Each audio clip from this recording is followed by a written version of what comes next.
खड़ी क्यों हो क्लास में?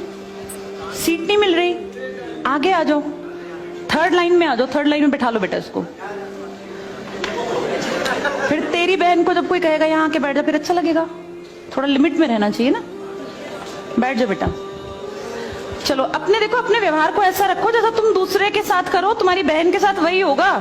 यहाँ नहीं, जहां वो कॉलेज में जाएगी वहां होगा, बस में होगा, ऑटो में होगा।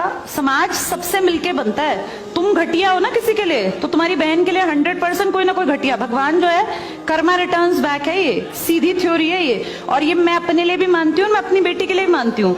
मैं जैसा कर रही हूँ ऐसा ही मेरे साथ होगा, या मेरे घर वालों के साथ। तुम जैसा कर रहे हो ऐसा तुम्हारे भाई बहनों के साथ होगा ही होगा।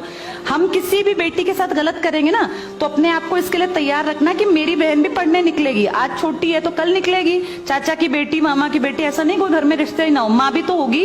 जैसा तुम कर रहे हो ऐसा तुम्हारी माँ के साथ जरूर घटित हुआ होगा। अब तुम कर रहे हो, बड़े अच्छे कई एड्स हैं, उसमें एक जवान लड़का ना सीटी बजा रहा होता है, तो उसकी माँ, देखा तुम लोगों ने वो, उसकी माँ कहती है बेटा मत कर। तुम्हारी उम्र का था वो लड़का, उसकी माँ लगा लो मेरी एज की, मुझसे 2-4 साल बड़ी होगी, क्योंकि जो बच्चे 20 के हैं उनके माँ 40-45, उनकी माँ 45 साल तक की होती है। तो लगातार सीटियां बजा रहा है, उसकी माँ उसको कहती है बेटा मत कर, वो इरिटेट हो जाती है। तो फील करता है कि मेरी माँ ऐसा क्यों, मतलब क्यों चिढ़ रही है सीटी बजाने से, घर में बैठ के बजा रहा था सीटी।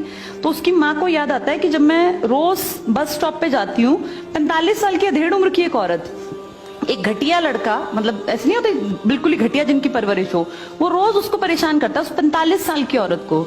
तो उसको फिर फील होता है कि ये मेरा बेटा जो हरकत कर रहा है ये उस लड़के से मेल खाती है। बहुत अच्छा ऐड है, उसका एसेंस बहुत अच्छा निकल के आता है कि एक्सप्लॉयटेशन सिर्फ जवान लड़कियों का नहीं होता। आप गलत कर रहे हो ना, कोई आपकी माँ के साथ, आपकी बहन के साथ कहीं ना कहीं कोई गलत करेगा फिर। इसलिए समाज को अच्छा बनाओ, क्लास को ऐसा बनाओ, कोई लड़की वहां से अगर आ रही है और तुम कह रहे हो यहाँ आ जा, तो ये ठीक है। ये अपने आप सोच के देखो, ये हमारी परवरिश को भी दिखाता है कि हमारी परवरिश कैसी माँ ने की है।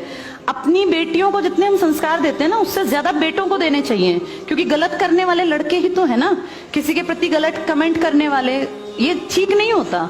इतने काबिल बनो कि कोई तुम्हारे साथ बैठना चाहे। तुम्हें ये कहना पड़ रहा है कि यहाँ के बैठो, तुम कोई वो छिछोरे 70-80 के दशक के लड़के थोड़ी ना हो, पढ़े लिखे 21वीं-22वीं सदी के लड़के बैठे हो, तुम कोई बच्चे नहीं हो। अब अपने व्यवहार को इतना अच्छा बनाओ, क्योंकि जब गलत बात बोलो ना तो ये सोच के बोलना कि मेरे घर में जो औरत है ना उसको ये सहना पड़ रहा है कहीं ना कहीं। तुम ही लोगों ने समाज बना रखा है, इसको घटिया बना लो चाहे अच्छा बनाओगे तो पूरा समाज अच्छा बन जाएगा। घटिया बनाओगे तो तुम्हारी माँ को भी 100% सुनना पड़ता होगा, क्योंकि ये कर्म है, ये किसी को नहीं छोड़ते। तुम सबको चार दीवारी में नहीं रख पाओगे, तुम्हारी माँ को भी कहीं ना कहीं बाहर निकलना पड़ता है। चाहे वो मार्केट सब्जी लेने जाती हो, गाँव में रहते हो तो गली में तो निकलती है ना, उसको भी सुनना पड़ता होगा, क्योंकि समाज बनाने वाले तुम ही लोग हो।